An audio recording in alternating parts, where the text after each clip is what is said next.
খাচ্ছিস? কি খাচ্ছিস বল? খুশি সবসময় চিপস খাবে করে, সেজন্য মা দেখো বাড়িতেই ওকে পাতলা পাতলা করে আলু ভেজে দিয়েছে। অ্যাটলিস্ট বাইরের প্যাকেটের চিপসের থেকে এটা তো অনেকটাই হেলদি।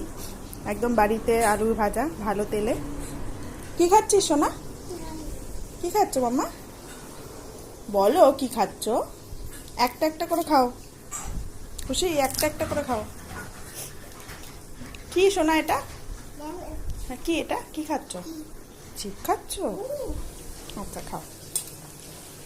ভালো সোনা? খুশি এটা ভালো? আমাকে একটা দেবে? দাও প্লিজ, একটা দাও। কে কে এনে দিয়েছে তোমাকে চিপস? একটু একটু খাও। দিদা এনে দিয়েছে? দিদা চিপস বানিয়ে দিয়েছে? আচ্ছা খাও। বাই করে দাও একটু আমাকে ভালো করে।